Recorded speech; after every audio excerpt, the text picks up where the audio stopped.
د حضرت عیسی علیه السلام دا معجزه هم وه چې الله تعالی په امر به یې مړي ژوندي کول. یوه ورځ حضرت عیسی علیه السلام خپل قوم ته د یو مړي را ژوندي کولو غوښتنه وکړه او مړی را ژوندی شو.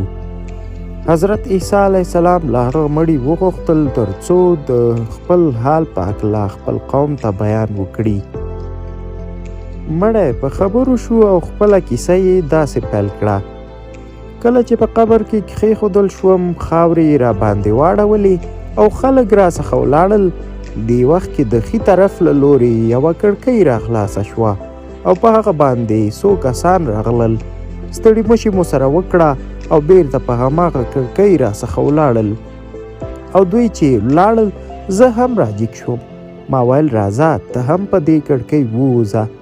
کله چې په کړکۍ باندې بیرون شوم چې ګورم یو زیات ښایسته باغ دی او پورته مې چې وکتل ومې لیدل چې د مازدیګر مهال دی.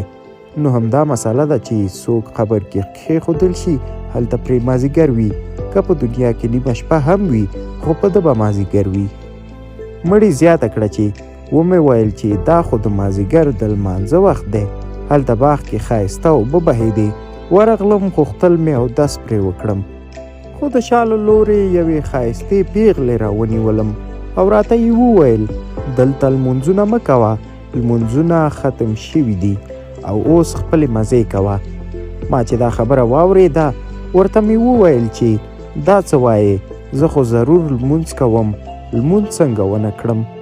هغې پیغلې نه پرېښودلم او د ځان سره یې کشولم چې چکر ووهو. خو ما اودس او لمونځ ته نیت و. بالاخره مې هغه پیغله جنۍ په څپېړه ووهله او ورته مې وویل چې پرېږده مې. دې وخت کې د هغې په غاړه کې هار و. هغه پرې شو او جنۍ راته وویل چې اول به زما سره دا هار جوړوي بیا به لمونځ وکړې. هغه هار یو سر د ده په لاس کې و او بل سر یې زما په لاس کې و.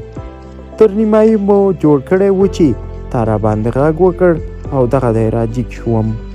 نور هیڅ پوه شوی نه یم چې وخت څه قسم تیر شو. کله چې د هغې قبر تاریخ وکتل شو نو 4000 کاله مخکې وفات شوی مړی و او په ده باندې د 4000 کالو عمر په 15 دقیقو په شکل تیر شوی.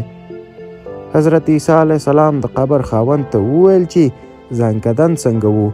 هغې ورته وویل چې ځانکدن دومره سخت و چې تر اوسه مې هم د مرۍ خوند تریخ دی.